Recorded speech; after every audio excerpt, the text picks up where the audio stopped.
students, next point is quantitative aspects of electrolysis. Means the amount of reactant consumed or the mass of product formed at an electrolysis or during electrolysis can be calculated by knowing its stoichiometry of half reaction at cathode or any electrode. So what is mean by stoichiometry? Stoichiometry means the process of balancing the chemical reaction. आपण chemical reaction balance करण्यासाठी जे coefficient लिहितो आणि ही जी सगळी process आहे त्याला आपण स्टॉइचियोमेट्री म्हणतो. तर त्या स्टॉइचियोमेट्री वरून आपल्याला काय काढायचं आहे, तर या ठिकाणी आपल्याला किती क्वांटिटी ऑफ इलेक्ट्रिसिटी किंवा किती अमाऊंट ऑफ सबस्टन्स जो आहे तो कंझ्युम झाला आणि किती अमाऊंट ऑफ सबस्टन्स फॉर्म झाला ॲट अँड रिस्पेक्टिव्ह इलेक्ट्रोड हे आपल्याला कॅल्क्युलेट करायचं आहे. तर फर्स्ट स्टेप आहे calculation of quantity of electricity passed. If we take a cell and pass the electricity, then this quantity of electricity passed from the electrolytic cell is calculated by using equation Q is equal to I into T, where I means what? Current in ampere, that is the electricity pass through the cell. ही काय करायची आपल्याला major करायची. And T means काय, तर time for which the current is passed and this time is in second. जर का current म्हणजेच या ठिकाणी आय की जो एम्पियर मध्ये आहे तो किती वेळ जो आहे तो आपण सेकंड मध्ये घ्यायचा आहे. या दोन्हीचा गुणाकार केला तर आपल्याला काय मिळणार आहे, क्यू. क्यू म्हणजे काय, क्वांटिटी ऑफ इलेक्ट्रिसिटी पास्ड. आता ही जी क्वांटिटी आहे याचं जे युनिट आहे ते काय आहे, कुलोम आहे. इलेक्ट्रिसिटीचं इथं युनिट कुलोम आहे. आपल्याला काय करायचंय, तर ही जी क्वांटिटी ऑफ इलेक्ट्रिसिटी कुलोम मध्ये आहे त्याचे कन्व्हर्जन आपल्याला मोल्स ऑफ इलेक्ट्रॉन मध्ये करायचंय. म्हणजे किती इलेक्ट्रिसिटी फ्लो झाली त्याऐवजी आपण काय सांगणार आहे, तर कॅल्क्युलेशन सेकंड स्टेप आहे calculation of moles of electron passed. म्हणजे आपल्याला या क्यूचं कन्व्हर्जन कशामध्ये करायचंय, तर मोल्स ऑफ इलेक्ट्रॉन्स मध्ये करायचंय. मग मोल्स ऑफ इलेक्ट्रॉन्स मध्ये कसं करणार, तर मोल्स या ठिकाणी आपल्याकडे एक इक्वेशन आहे मोल्स ऑफ इलेक्ट्रॉन काढण्यासाठी. Moles of electron actually passed is equal to Q divided by 96,500. आता 96,500 ही जी क्वांटिटी आहे ही कशी आली, तर 1 faraday is equal to 96,500 coulomb. ही या ठिकाणी रिलेशन आहे 1 फॅरेडेचं. तर नक्की ते काय आहे, तर या ठिकाणी जर का आपण इथं पास इथं लिहू, जर का आपण 1 मोल ऑफ इलेक्ट्रॉन जर का एवढी इलेक्ट्रिसिटी पास केली तर त्याचं जे अमाऊंट काढलं तर ते किती असतं, नेहमी 96,500 कुलोम असतं. मग 1 मोल ऑफ इलेक्ट्रॉन म्हणजे 96,500 कुलोम. आपण किती इलेक्ट्रिसिटी पास केलेली आहे, क्यू कुलोम एवढी इलेक्ट्रिसिटी पास केलेली आहे. 1 mole of electron is equal to 96,500 coulomb. तर क्यू कुलोम म्हणजे किती, मग ती एकच गुणाकार केल्यावर काय येणार, क्यूचं कन्व्हर्जन आपण मोल मध्ये करतोय, क्यू इंटू 1 डिवायडेड बाय 96,500. आणि म्हणून इथं calculation of moles of electron passed इथं काय आलेलं आहे, तर moles of electron actually passed is equal to Q divided by 96,500. यानं काय डिव्हाइड केलं कळलं, कारण की आपल्याकडे रिलेशन आहे 1 mole of electron is equal to 96,500 coulomb. हे फॅरेडेज प्रमाणे आणि या ठिकाणी 1 मोल ऑफ इलेक्ट्रॉन म्हणजेच या ठिकाणी 1 फॅरेडे असतो आणि त्याची जी व्हॅल्यू आहे ती 96,500 आहे. मग आपण इथं कुलोमचं कन्व्हर्जन कशामध्ये केलं, मोल्स ऑफ इलेक्ट्रॉन. आता आपण सांगताना काय सांगितलंय, किती क्वांटिटी ऑफ किंवा किती मास ऑफ रिएक्टंट कंझ्युम झालं आणि किती मास ऑफ प्रोडक्ट फॉर्म झालं हे आपल्याला कॅल्क्युलेशन करायचे क्वांटिटेटिव्हली. मग आता मास ऑफ रिएक्टंट कंझ्युम झालं हे आपण इथपर्यंत काढलं, moles of electron actually passed. आता आपल्याला काय करायचंय, तर calculation of moles third step आहे ही, calculation of moles of product form. तर calculation of moles of product form करण्यासाठी फॉर्म्युला आहे moles of product formed is equal to moles of electron actually passed into mole ratio. किती मोल तयार झाले हे काढण्यासाठी काय फॉर्म्युला आहे? Mass of electron actually past. आता मोल्स ऑफ इलेक्ट्रॉन. मग moles of electron actually past किती झाले ते आपण वर फॉर्म्युल्यात लिहिलेलं आहे. इथं दिलंय की नाही, moles of electrons actually past. मग हे जे आहे कसं कॅल्क्युलेट करणार, तर Q डिवायडेड बाय 96,500 हे आपण त्याच्यामध्ये घालू शकतो इनटू मोल रेशो. तर what is mean by mole ratio?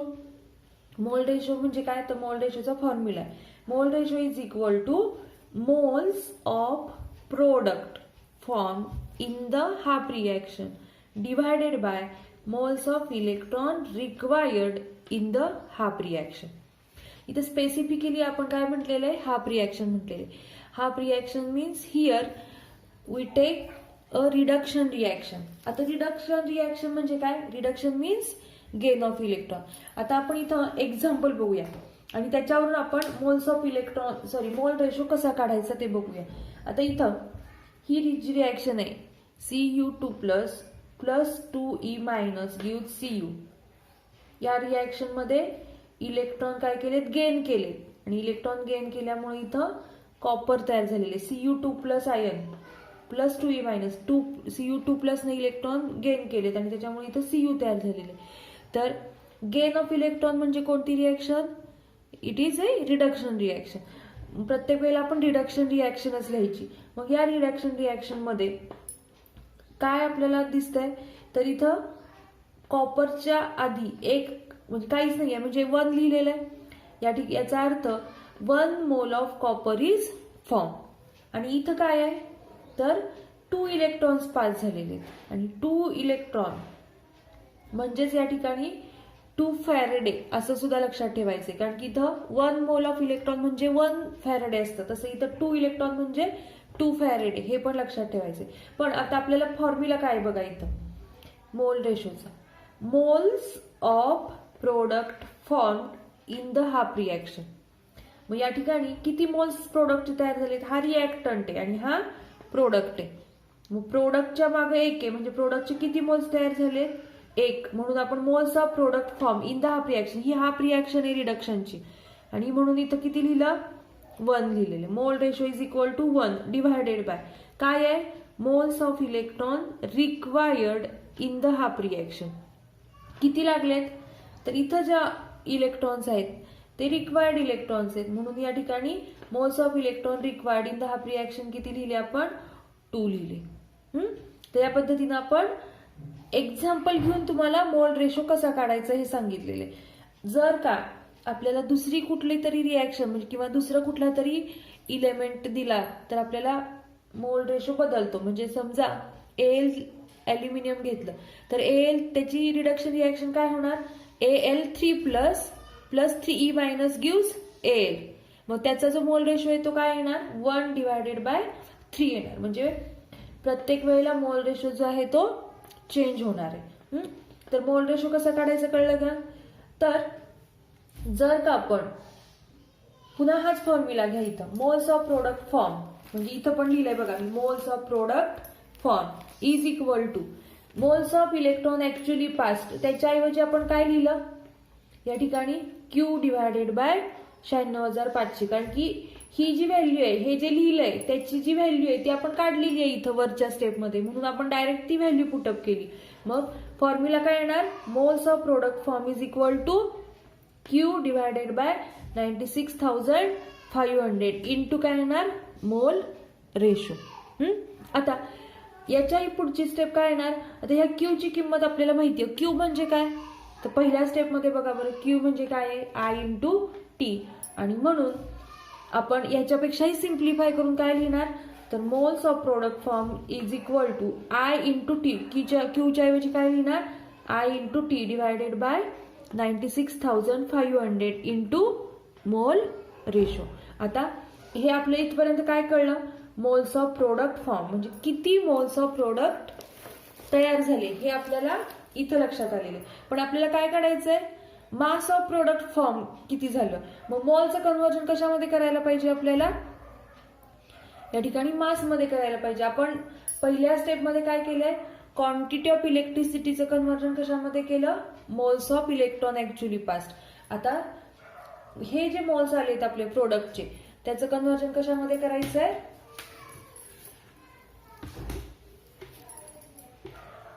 तर मास ऑफ प्रोडक्ट मध्ये. आता चौथी स्टेप आहे calculation of mass of product. किती मास ऑफ प्रोडक्ट तयार झाले हे आपल्याला काढायचंय. मग मास ऑफ प्रोडक्ट इज म्हणजेच या ठिकाणी डब्ल्यू इज इक्वल टू काय फॉर्म्युला?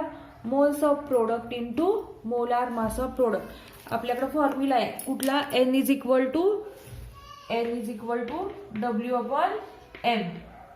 हा फॉर्म्युला माहिती आहे तुम्हाला सगळ्यांना, आपण खूपदा वापरलेला आहे. एन म्हणजे काय? Number of moles. W means weight in gram किंवा मास इन, आणि एम म्हणजे काय? कॅपिटल एम म्हणजे मोलार मास. मग आपल्याला हा डब्ल्यू काढायचा आहे इथं. मास ऑफ प्रोडक्ट म्हणजे या ठिकाणी आपल्याला डब्ल्यू काढायचा आहे. मग हा डब्ल्यू काढायचा असेल तर काय येणार equation? W is equal to N into M येणार. मग इथे एन म्हणजे काय आहे? नंबर ऑफ मोल्स आहे. म्हणजेच या ठिकाणी मोल्स ऑफ आपल्याला कुणाचे काढायचं आहे? मास प्रोडक्टचं. म्हणजे इथं मोल्स पण कुणाचे येणार? प्रोडक्टचे येणार. आणि म्हणून इथं काय आलं मग? मोल्स ऑफ प्रोडक्ट गुणिले into molar mass of product. म्हणजे या ठिकाणी W is equal to N into M. हेच आपण कशामध्ये लिहिलंय? इथं लिहिलेलं आहे. Mass of product is equal to moles of product into molar mass of product. आता मोल्स ऑफ प्रोडक्ट म्हणजे काय? तर आपण मगाशी काढलेलं आहे. मगाशी म्हणजे याच्या आधीची स्टेप, तिसरी जी स्टेप आहे ती काय आहे? Number of moles of product form असं आहे की नाही. मग या ठिकाणी डब्ल्यू इज इक्वल टू काय येणार मग? I into T divided by 96,500 into mole ratio. हा जो फॉर्म्युला आहे हा कुणाचा आहे? Moles of product. तुम्ही वहीत लिहिलेल्या आहेत नोट्स, त्या काढा आणि बघा. तर याच्या ऐवजी आपण काय लिहिलं? ही व्हॅल्यू लिहिली आणि मोलार मास आहे तसं लिहिलं. म्हणजे फॉर्म्युला काय तयार झाला आपला? W is equal to I into T divided by 96,500 into mole ratio into molar mass. तर याच्यावरती तुम्हाला परीक्षेला एक्झाम्पल विचारलं जातं. परीक्षेला विचारताना तुम्हाला आयची क्वांटिटी दिलेली असते, टाइम दिलेलं असतं, आणि जो आयन आहे किंवा जो इलेमेंट आहे त्याचं या ठिकाणी मोलार मास पण दिलेलं असतं इथलं, आणि त्या मेथड किंवा कॅथोडवर कुठला इलेमेंट किंवा कुठला मेटल जो आहे तो प्रोड्यूस झाला त्याचं नाव दिलेलं असतं. मग जर का कॉपर असेल तर कॉपरची रिॲक्शन रिडक्शनची लिहायची, ॲल्युमिनियम असेल तर ॲल्युमिनियमची लिहायची, सिल्वर असेल तर सिल्वरची लिहायची रिडक्शन रिॲक्शन, आणि त्याच्यावरून काय काढायचं आहे? मोल रेशो काढायचा आहे. म्हणजे तुम्हाला याच्यामध्ये रिडक्शन हाफ रिॲक्शन लिहायला आली पाहिजे. म्हणजे Cu2 plus plus 2e minus give Cu, किंवा Al3 plus plus 3e minus give Al, Ag plus plus e minus give Ag. थोडक्यात तुम्हाला रिडक्शन हाफ रिॲक्शन ही लिहिता आली पाहिजे. म्हणजे कुणावरती, कॉपरवरती किती चार्ज असतो, सिल्वरवरती किती चार्ज असतो हे तुम्हाला माहिती पाहिजे. मोल रेशो आलं की तुम्हाला डब्ल्यू ची व्हॅल्यू कॅल्क्युलेट करता येते. आय टी आणि मोलार मास दिलेलं असतं, मोल रेशो तुम्हाला कॅल्क्युलेट करायचं असतं. तर या पद्धतीने तुम्ही डब्ल्यू कॅल्क्युलेट करू शकता. लक्षात आलं? नेक्स्ट पॉइंट मध्ये आपल्याला क्वांटिटी ऍस्पेक्ट्स ऑफ इलेक्ट्रिसिटीज काढायचे, पण डिफरंट मेथडनं काढायचं. तर काय आहे मेथड? तर if two cells containing different electrolytes and are connected in series, if the same quantity of electricity is passed through them, then the mass of substance liberated or deposited at an electrode of these two cells are related by using this equation. काय बघा बरं, जर का दोन sale असे असतील, if two cells are there, they are कसे आहेत ते? Two cells containing different electrolyte. याच्यामध्ये जे इलेक्ट्रोलाइट आहे हे कसं वेगवेगळं आहे. If two cells containing different electrolytes and are connected in series, ते कसे आहेत? इथं सेरीज मध्ये अटॅच. या ठिकाणी सॉल्ट ब्रिज जो आहे तो त्याने कनेक्ट करायचं या ठिकाणी.